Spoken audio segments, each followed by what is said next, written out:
Hi guys! Welcome back to my channel.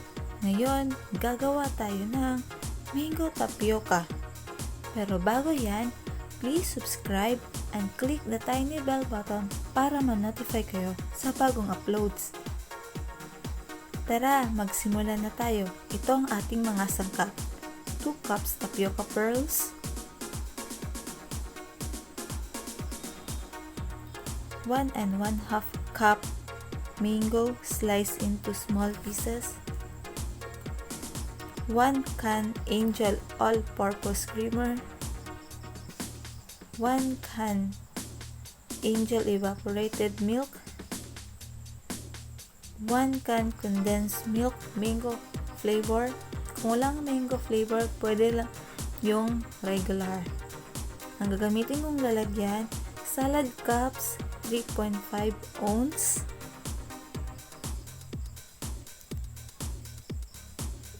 in a bowl, i-combine natin ang evaporated milk, all-purpose creamer, and condensed milk. Next ay ang all-purpose creamer.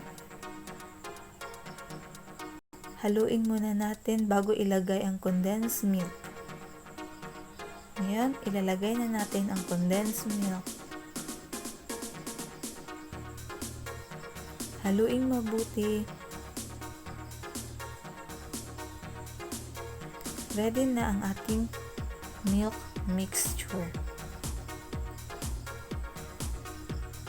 Mag-a-assemble na tayo. Maglalagay ako ng 1/8 cup ng tapioca pearls,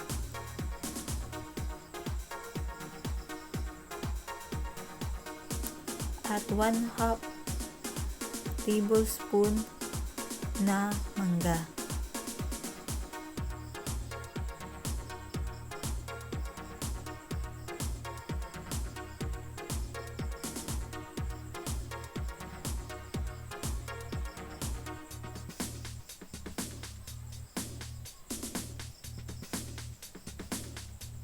Sorry, hindi ko napansin na lumubog pala ang aking measuring cup.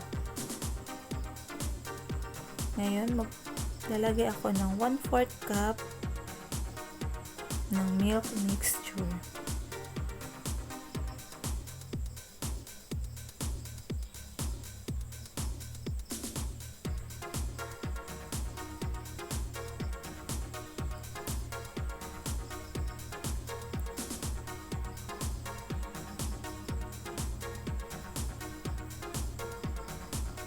Repeat the steps hanggang maubos ang ating mga ingredients.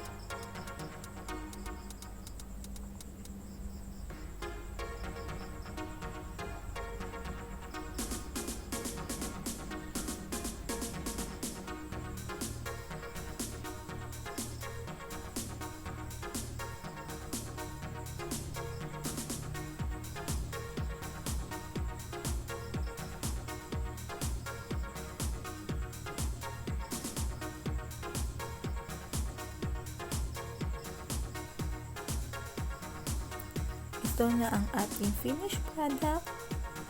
Pwede nyo itong ibenta ng 15 pesos or mahigit. Again, thank you for watching. Please subscribe and click the tiny bell button para ma-notify kayo sa bagong uploads. Bye! Thank you! See you on my next video.